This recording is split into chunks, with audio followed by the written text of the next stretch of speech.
नमस्कार दोस्तों, स्वागत है अपने YouTube channel top trending GK में। दोस्तों इस वीडियो में देखने वाले हैं एसएससी एमटीएस एग्ज़ाम 10 मई सेकंड शिफ्ट में पूछे गए जीके के सवाल जो मेमोरी बेस्ड क्वेश्चंस एग्जाम्स के बाद स्टूडेंट ने टेलीग्राम पर भेजे।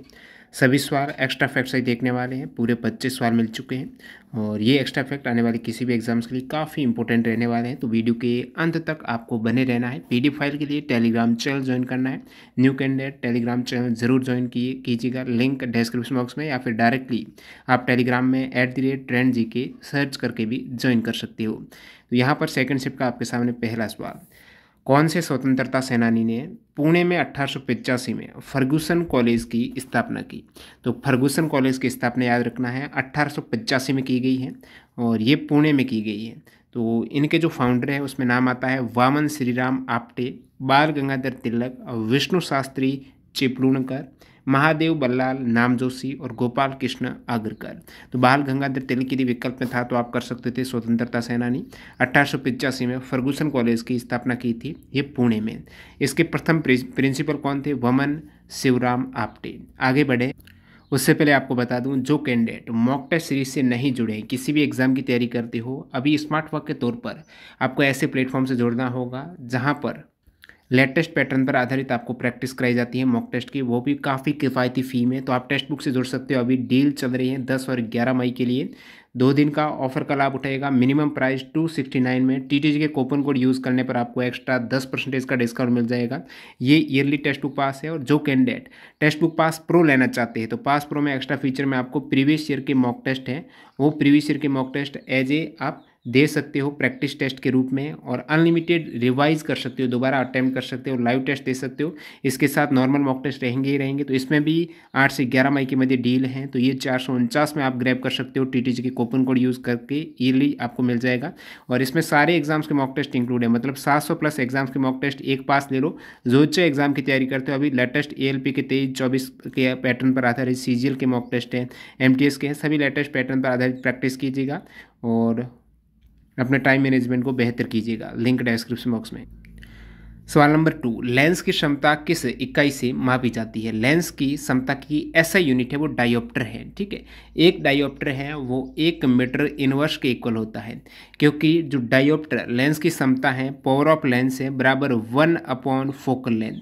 पावर ऑफ लेंस निकालने के लिए आपको 1/, यदि फोकल लेंथ दे रखी है तो इजीली आप निकाल सकते हो उस लेंस की क्षमता क्या है। अब फोकल लेंथ है वो मीटर में होती है, तो पावर ऑफ जो 1/मीटर कह सकते हो या फिर मीटर इनवर्स हो जाएगी 1 पावर, यानी 1 डायोप्टर बराबर 1 मीटर इनवर्स। अब काफ़ी बार पूछ लेते हैं उत्तल लेंस की क्षमता और अवतल लेंस की क्षमता। यदि आपकी पॉजिटिव नंबर है डायोप्टर में, उस केस में वो आपका उत्तल लेंस है। उत्तल लेंस की क्षमता होती है धनात्मक।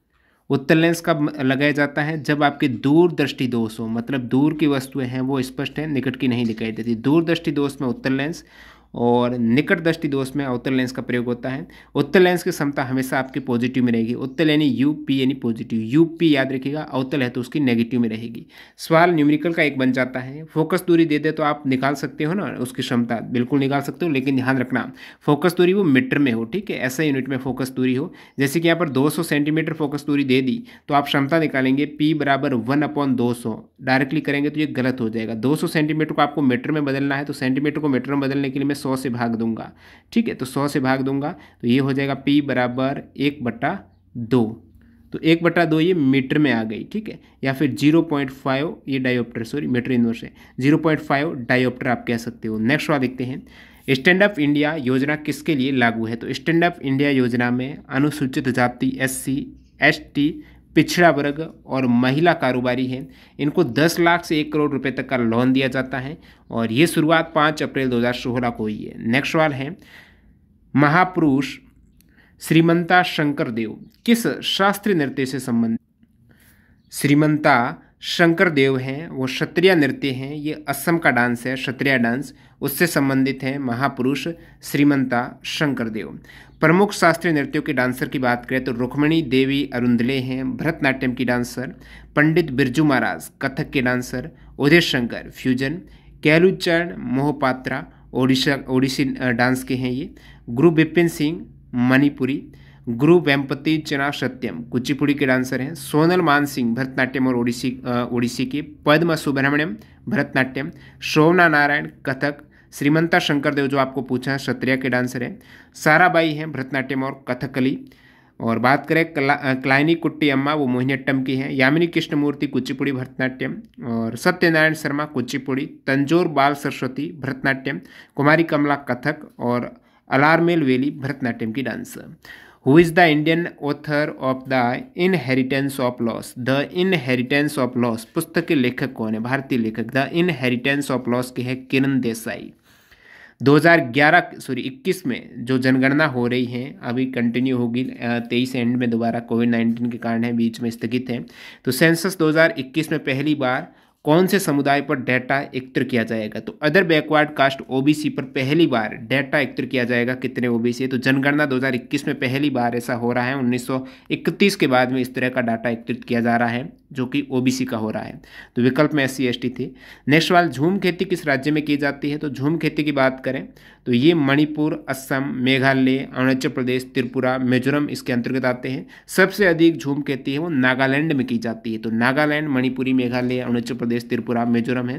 तो ये पूर्वी क्षेत्र जहाँ पर झूम खेती की जाती है और सबसे अधिक नागालैंड में। अब झूम खेती है जैसे स्लैश एंड बर्न आप कल्टीवेशन कह सकते हो, झूमिंग खेती कह सकते हो। इनके अलग अलग क्षेत्र में अलग अलग नाम है। जैसे सवाल पूछा जाता है, ये सभी सवाल ऑलरेडी आ चुके हैं। वेवर और दहियार, स्लैश एंड बर्न एग्रीकल्चर, झूमिंग खेती को कहाँ पर वेवर कहा जाता है, दहियार कहा जाता है? तो बुंदेलखंड क्षेत्र जो मध्य प्रदेश उत्तर प्रदेश का बुंदेलखंड क्षेत्र है उसमें वेवर और दहियार कहा जाता है झूम खेती को। जरा और एरका कहा जाता है, दक्षिणी राज्य है ना उसमें झूम खेती को जरा और एरका कहा जाता है। पूर्वी राजस्थान में इसे बत्रा कहा जाता है। पोडू कहा जाता है आंध्र प्रदेश में, आंध्र प्रदेश में पोडू। केरल के पश्चिमी घाट के पहाड़ी क्षेत्र में कुमारी।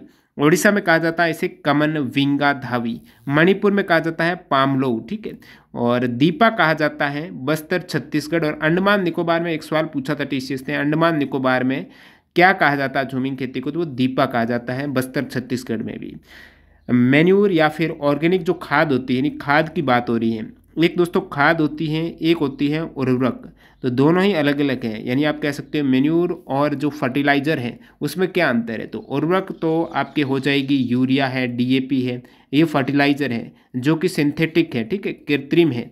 तो ये आपका फर्टिलाइजर है। और नेचुरल खाद जो कंपोस्ट है जैसे कि गोबर की खाद है वो एक ऑर्गेनिक खाद है, ठीक है। ऑर्गेनिक खाद भी 3 प्रकार की, गोबर खाद हो जाएगी जो एनिमल से मिलती है, कंपोस्ट वर्मी कंपोस्ट है, ठीक है, जो गोबर को क्या करेंगे, केंचुआ को गोबर में छोड़ेंगे तो वो अलग टाइप की खाद बन जाएगी जिसे कंपोस्ट कहते हैं। और एक होती है जो पौधों की, पेड़ पौधे हैं उनकी भी जो खाद बनती है हरी खाद। तो 3 प्रकार की आपको यहाँ पर मैन्योर खाद देखने को मिलती है, गोबर, कंपोस्ट और हरी खाद, जो कि सबसे उपयुक्त मानी जाती हैं खाद होती है, न कि उर्वरक है। उर्वरक से क्या होता है, मिट्टी को नुकसान पहुंचता है फर्टिलाइजर से, लेकिन खाद पर्यावरण के अनुकूल होती है। तो आप समझ गए होंगे।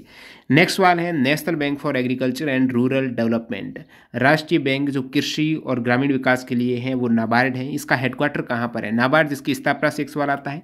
नाबार्ड की स्थापना दोस्तों 12 जुलाई 1982 को हुई थी।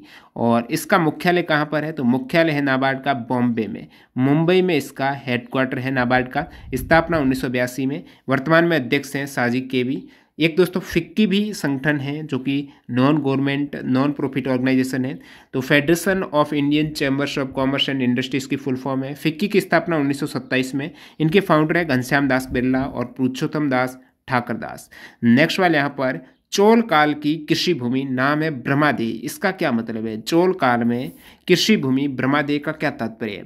तो ब्रह्मादेव का मतलब है ब्राह्मणों के द्वारा दान के रूप में प्राप्त भूमि, ब्राह्मणों के द्वारा दान के रूप में प्राप्त भूमि ब्रह्मादेय। तो ये चोल वंश में चार प्रकार की कृषि भूमि देखने को मिल रही थी, ब्रह्मादेय, देवदाना, वेलन वाकाई और पलीचंदम। तो बात करें ब्रह्मादेय की, तो ब्राह्मणों के द्वारा दान के रूप में प्राप्त भूमि। देवदाना है मंदिरों को जो दान दी गई भूमि है, देव को दान दी मंदिरों को। वेलन वाकई है किसानों के स्वामित्व वाली भूमि, जो भूमि किसानों के पास में है वो वेलन वाकई है। और जो पल्ली चंदम है वो जैन संस्थाओं को दान की गई भूमि, पल्ली चंदम है जैन संस्थाओं, किसानों के पास वेलन वाकई। नेक्स्ट वाले, भारत में सबसे अधिक वर्षा किस स्थान पर होती है? तो वर्षा होती है भारत में सबसे अधिक मासिनराम में। जहाँ दुनिया में सबसे ज़्यादा औसत बारिश होती है वो मासिनराम में होती है। मासिनराम कहाँ पर है? मेघालय में। और सेकेंड हाईएस्ट वर्षा भारत में होती है वो चेरापूंजी में होती है। विश्व की स्थिति है जहाँ पर दिन और रात बराबर होते हैं वो कौन सा विषुव की स्थिति होती है कहाँ पर होती है? तो भूमध्य रेखा पर दिन और रात की अवधि लगभग बराबर होती है, तो भूमध्य रेखा पर विषुव की स्थिति है। और ये जब 21 मार्च या फिर 23 सितंबर का दिन है, 21 मार्च या फिर 23 सितंबर को भूमध्य रेखा पर सूर्य की सीधी किरणें पड़ती हैं, सो वहाँ पर दिन और रात इक्वल रहते हैं, कोई भी ध्रुव सूर्य की ओर झुका नहीं रहता, तो दिन जितना बड़ा होगा उतनी रात होगी। ये स्थिति आपको 21 मार्च को दिन और रात की लंबाई समान होती है और 23 सितंबर को भी होती है। तो ये विषुव की स्थिति है जब भूमध्य रेखा पर दिन और रात बराबर होंगे। अब जब सबसे बड़ा दिन होता है तो उत्तरी गोलार्ध में आप देखेंगे समर सॉल्स्टिस, जो समर सॉल्स्टिस ग्रीष्म संक्रांति जिसे बोलते हो, वो 21 जून को होता है। मतलब इस दिन है सबसे लंबा दिन होता है या फिर सबसे छोटी रात होती है उत्तरी गोलार्ध में।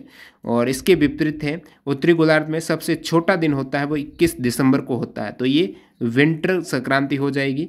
नेक्स्ट वाला है राज्य में मंत्रिपरिषद में मुख्यमंत्री सहित मंत्रियों की कुल संख्या राज्य की विधानसभा के सदस्यों की कुल संख्या की कितने प्रतिशत से अधिक नहीं होनी चाहिए? सेम केस लोकसभा में भी लागू होता है। तो 15% से अधिक मंत्री नहीं हो सकते हैं, वो भी मुख्यमंत्री सहित टोटल मंत्री हैं, वो एमएलए जितने भी हैं, यानी विधानसभा के सदस्य के 15% से अधिक मंत्री आप नहीं बना सकते हो। सेम आपको मिलेगा 91वां संविधान संशोधन जो 2003 में हुआ है, ये बताता है कि केंद्रीय मंत्रिपरिषद में, यानी केंद्र में जो मंत्री रहेंगे, प्रधानमंत्री सहित जो मंत्रियों की अधिकतम संख्या हो सकती है, वो लोकसभा की कुल सदस्य संख्या, मेंबर ऑफ पार्लियामेंट जो लोकसभा में है, उनके 15% से अधिक नहीं हो सकती है। केंद्र में भी लोकसभा में भी ये 91वां संविधान संशोधन ध्यान रखिएगा। दांतों की कैविटी को बचाने के लिए टूथपेस्ट में किसका प्रयोग किया जाता है? तो टूथपेस्ट में कैविटी को बचाने के लिए फ्लोराइड का प्रयोग किया जाता है। फ्लोराइड है जो कि क्षारीय होता है, ठीक है, और बैक्टीरिया को दूर करने में मदद करता है। हमारे दांत हैं, जो भोजन जाता है तो वो अम्लीय प्रकृति के हो जाते हैं। अम्लीय जो ज़्यादा होगा उतनी ज़्यादा सड़न करेगा, तो खाना सड़न करता है, उसको रोकने के लिए, कैविटी को बचाने के लिए फ्लोराइड जैसा क्षार यहाँ पर प्रयोग किया जाता है। टूथपेस्ट में होता क्या है? लगभग 20 से 40% वाटर होता है, और जो घर्षण जिसे आप एब्रेसिव्स बोलेंगे वो 50% होता है। इस घर्षण में आपको aluminium hydroxide, calcium hydrogen phosphate, calcium carbonate, silica और हाइड्रोक्सीपेटाइट मिलता है। इसके अलावा फ्लोराइड डिटर्जेंट है, पेपरमिंट है, एंटी कैलकुलस एजेंट है, काफ़ी कुछ मिलता है, लेकिन मैक्सिमम जो आपको बता दिया टूथपेस्ट क्षारीय प्रकृति का होता है, ध्यान रखना।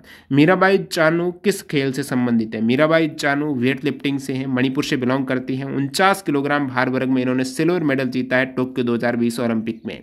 चापचार कूट त्योहार किस राज्य से संबंधित है? ये मिजोरम का है। चापचार कूट मिजोरम का फेस्टिवल, ये झूम कृषि के सबसे कठिन कार्य को पूरा करने के बाद मार्च में चापचार कूट फेस्टिवल मिजोरम में मनाया जाता है।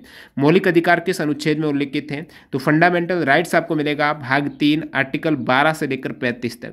इसमें सबसे पहले आप देखेंगे टोटल जो 6 फंडामेंटल राइट्स हैं, उसमें समानता का अधिकार 14 से 18 5 आर्टिकल, स्वतंत्रता का अधिकार है 4 आर्टिकल 19 20 21 22 19 से 22, शोषण के विरुद्ध अधिकार आर्टिकल 23 24, धार्मिक स्वतंत्रता 25 से 28, संस्कृति शिक्षा का 29 30 है, संवैधानिक उपचारों का आपको मिल जाएगा आर्टिकल 32 से फिर 35 तक, ठीक है।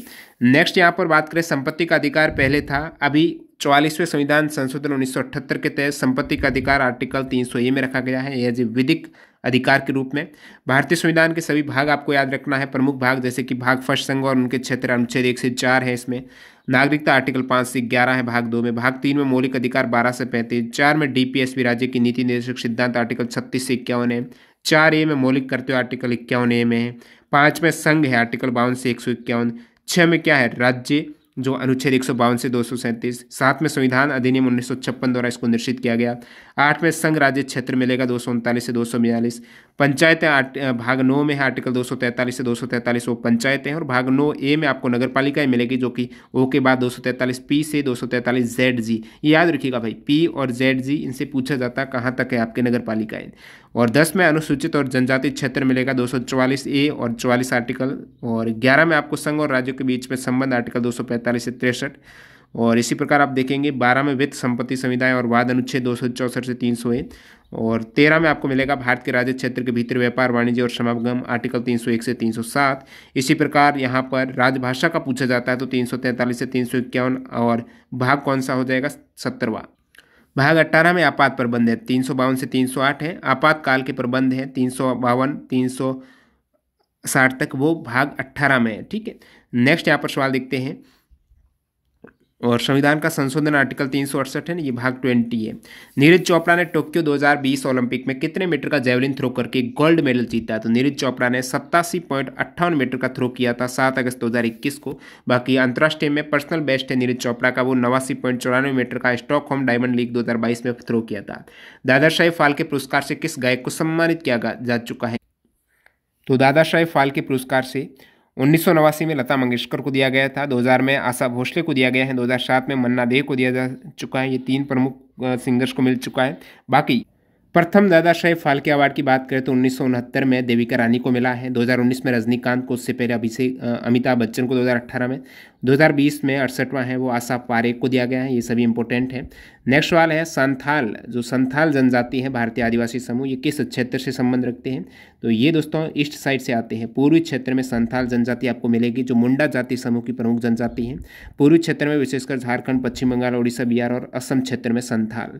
कथकली किस राज्य का शास्त्रीय नृत्य है? कथकली सभी को पता है केरल का है, भरतनाट्यम तमिलनाडु, मोहिनीअट्टम केरल का है, कुचिपुड़ी आंध्र प्रदेश का है, ओडिशा हो गया, मणिपुरी, कथक उत्तर प्रदेश का है, सत्रिया असम का है। संगीत नाटक अकादमी बताती है कि 8 शास्त्रीय नृत्य हैं, भरतनाट्यम, कथक, कुचिपुड़ी, ओडिसी, कथकली, सत्रिया, मणिपुरी, मोहिनीअट्टम। लेकिन बात करें संस्कृति मंत्रालय की तो छऊ को भी वो शास्त्रीय नृत्य के मानता है। तो छऊ वैसे कि पुरलिया छऊ होता है बंगाल का, और सेराई केला छऊ होता है झारखंड का, मयूरभंज जो छऊ होता है वो ओडिशा का है। बौद्ध धर्म से संबंधित टर्म कौन सा है? तो वहाँ पर विकल्प में स्तूप था। तो बौद्ध धर्म में 5 प्रकार के स्तूप देखने को मिलते हैं: शारीरिक स्तूप, परिभोगी का स्तूप, उद्देश्य का स्तूप, प्रतीकात्मक स्तूप, मनोती स्तूप। तो इनका क्या मतलब होता है मैं बता चुका हूँ पहले भी। शारीरिक स्तूप में जो बुद्ध धर्म से संबंधित जितने भी विभूतियाँ हैं, आध्यात्मिक विभूतियाँ, उनके अवशेष से वहाँ पर स्तूप बनाया जाएगा, जैसे कि सांची का स्तूप है। परिभोगी का स्तूप में उनकी वस्तुएं हैं, जैसे बुद्ध भगवान हो गए, उनके जो अनुयायियों के उपयोग की गई वस्तुएं, या फिर भगवान की या फिर उनके जो शिष्य हैं उनके द्वारा उपयोग की गई वस्तुओं पर जो स्तूप बनाए गए वो परिभोगी का है। स्मारक है, जो उद्देश्य का स्तूप है, वो गौतम बुद्ध के जीवन काल की घटनाओं की स्मृति में है। और प्रतीकात्मक स्तूप भी रहता है। मनोती स्तूप में क्या होता है? मूल स्तूप का छोटा प्रतिरूप होता है। नाडा की फुल फॉर्म क्या है? नेशनल एंटी डोपिंग एजेंसी, जिसका हेडक्वार्टर नई दिल्ली में है। नाडा की स्थापना 2005 में की गई है। और इसी प्रकार एक वाडा है। वाडा है जो विश्व स्तर पर एंटी डोपिंग एजेंसी, वो वाडा है, वर्ल्ड एंटी डोपिंग कोड, वाडा, वर्ल्ड एंटी डोपिंग एजेंसी, जिसका हेडक्वार्टर है मॉन्ट्रियल कनाडा में। वाडा की स्थापना 1999 में हुई है। और जो नाडा है भारत की राष्ट्रीय डोपिंग रोधी एजेंसी है, जो सभी प्रकार के स्पोर्ट में डोपिंग नियंत्रण का काम करती है। नेक्स्ट वाले भारतीय राष्ट्रीय कांग्रेस के चरमपंथी नेता, चरमपंथी का मतलब गरम दल के नेता। तो चरमपंथी गरम दल के नेता है, उसमें बाल गंगाधर तिलक, लाला लाजपत राय, विपिन चंद्र पाल, चिदम्बरम पिल्लई, CB राघवाचार्य, अश्विनी कुमार दत्ता, T प्रकाशम, ये सभी गरम दल के थे। और उसके विपरीत कांग्रेस में उदारवादी या फिर नरम दल के नेता, तो नरम दल में बात करें तो गोपाल कृष्ण गोखले हैं, आनंद मोहन बोस हैं, RC दत्त, रहीमतुल्ला N सयानी, KT तेलंग, दादाभाई नौरोजी, एओ ह्यूम और बदरुद्दीन तैयब जी, ये सभी नरम दल के। और ये आपस में अलग कब हुए? गरम और नरम अलग कब हुए? पहले तो एक ही कांग्रेस था। तो 1907 में कांग्रेस अधिवेशन हुआ था सूरत में, जिसकी अध्यक्षता रास बिहारी घोष ने की थी। तो वहाँ पर कांग्रेस नरम दल और गरम दल में हो गई थी। और एक वापस कब एकजुट हुए? तो 1916 के लखनऊ अधिवेशन में, जो अंबिका चरण मजूमदार की अध्यक्षता में हुआ था, यहाँ पर दोनों ही एकजुट हो गए थे। अंतिम सवाल, कौन सा शास्त्रीय नृत्य है? डांस ड्रामा है, यानी नृत्य नाटिका है। तो डांस ड्रामा में कथकली भी आ जाती है, कुचिपुड़ी भी एक डांस ड्रामा है, कथक भी डांस ड्रामा में आता है। बाकी कथकली का यहाँ पर होगा तो आप करेक्ट कर सकते थे।